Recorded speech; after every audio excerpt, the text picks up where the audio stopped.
यूं ही नहीं ताज ताज बन जाता है। शिल्पकारों का हुनर और चुनिंदा संगमरमर ताज को नायाब बनाते हैं। कुछ ऐसे ही चुनिंदा जगहों से बस खास ही चुनकर लाता हूँ। कतरे कतरे को मैं हीरे सा परखता हूँ। यूं ही नहीं मैं रजनीगंधा बन जाता हूँ।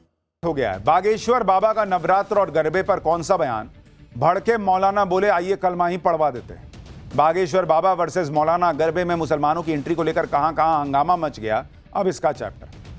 नवरात्रि का पावन महापर्व शुरू हो चुका है और इसी के साथ गरबा की भी चर्चा हो रही है। नवरात्रि में गरबे का खास महत्व है। गरबा को भक्ति के साथ शक्ति का उत्सव कहा जाता है, जिसमें गरबा खेलकर मां दुर्गा को प्रसन्न किया जाता है। नवरात्र को कहा जाता है कि शक्ति का उत्सव है।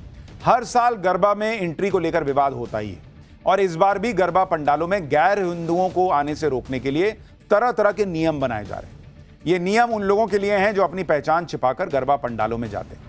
अब इस विवाद में बागेश्वर बाबा की एंट्री हो गई। बागेश्वर बाबा ने गरबा पंडालों में गैर हिंदुओं की एंट्री पर ऐसी बात कह दी कि कई लोगों को आग लग गई। बागेश्वर बाबा ने क्लियर कट कह दिया कि मुसलमानों को गरबे में नहीं आने देना चाहिए।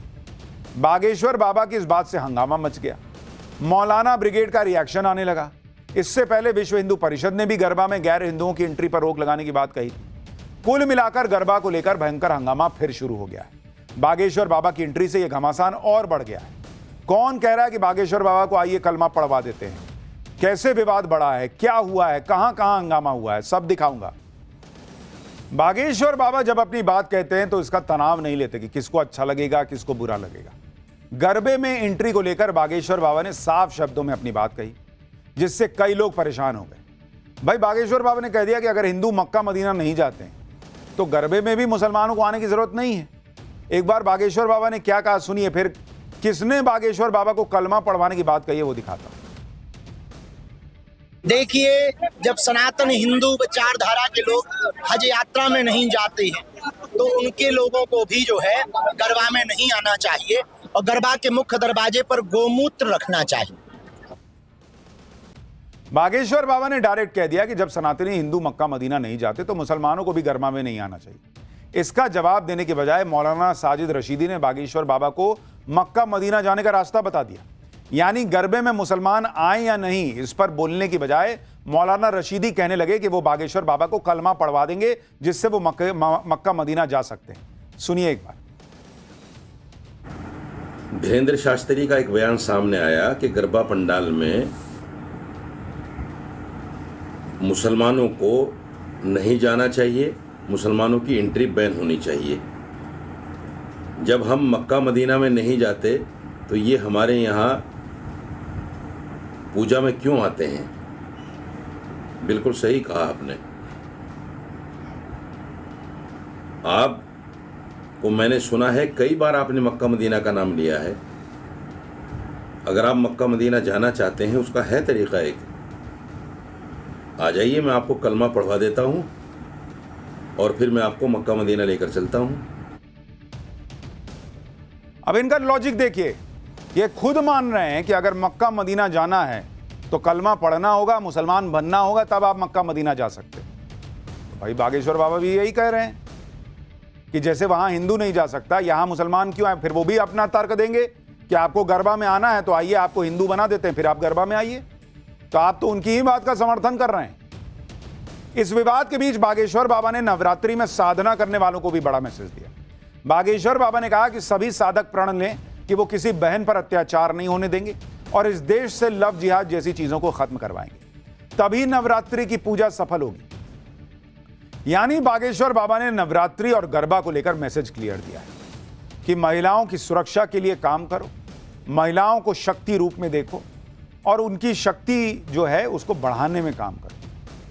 इसी वजह से कुछ लोगों को इससे परेशानी होने लगी है। गरबे में गैर हिंदुओं की एंट्री को लेकर विवाद कैसे शुरू हुआ था यह भी आपको बताता हूं। इस पूरे विवाद की शुरुआत विश्व हिंदू परिषद के एक फरमान से हुई। विश्व हिंदू परिषद ने महाराष्ट्र और गुजरात में गरबा पंडालों में एंट्री को लेकर एडवाइजरी जारी की और इसी के बाद सारा बवाल शुरू हुआ। वीएचपी के मुताबिक गरबा पंडाल में आने वाले सभी लोगों का आधार कार्ड चेक होना चाहिए। पंडाल में आने वालों के माथे पर तिलक लगाया जाएगा। सभी लोगों से मां दुर्गा की पूजा करने के लिए कहा जाएगा। मां दुर्गा की पूजा और हवन के बाद ही अंदर जाने के लिए मिल पाएगा।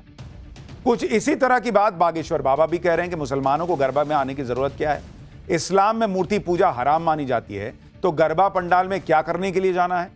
इसी वजह से अब कई जगहों पर गैर हिंदुओं के लिए आई कार्ड जारी किया जा रहा है। वडोदरा में भी गैर हिंदू गरबा में आना चाहते हैं तो उनके लिए आई कार्ड जारी हो रहा है। आई कार्ड वाले व्यक्ति को एंट्री तो मिल रही है, लेकिन इसके बाद भी पूरे पंडाल में उस पर नजर रखी जाती है। जैसे आप ये देखिए, ये एक आई कार्ड बना हुआ है।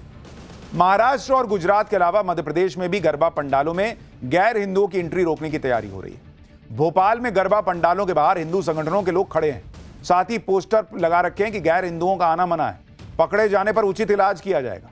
देखिए वहां क्या माहौल था। पूरी 5 लेयर की सिक्योरिटी है, 3 लेयर की भी नहीं है। और इसके अलावा अगर आप फिर भी किसी तरह अंदर घुस गए और कार्यकर्ता तक खबर पहुंच जाती है तो प्रशासन को बुला के उसके हवाले कर दिया जाएगा। और ये प्रोसेस इस बार हम करने उनको अपने हाथ में नहीं लेंगे, बिल्कुल नहीं लेंगे। ये डंडे, ये लठ केवल दिखाने के लिए, अपनी रक्षा के लिए और डराने के लिए है। चेतावनी बहुत जरूरी है, बाकी वो समझदार हैं। हिंदू संगठनों का आरोप है कि गरबा पंडाल में आकर धर्मांतरण कराया जाता है, हिंदू लड़कियों और महिलाओं के साथ छेड़छाड़ होती है। इसी को रोकने के लिए गरबा में गैर हिंदुओं की एंट्री रोकी जा रही है। धर्मांतरण के खतरे पर बागेश्वर बाबा भी बोलते रहे। हाल ही में उन्होंने कहा था कि मध्य प्रदेश में बालाघाट और मंडला के बाद सबसे ज्यादा धर्मांतरण छतरपुर में हो रहा है।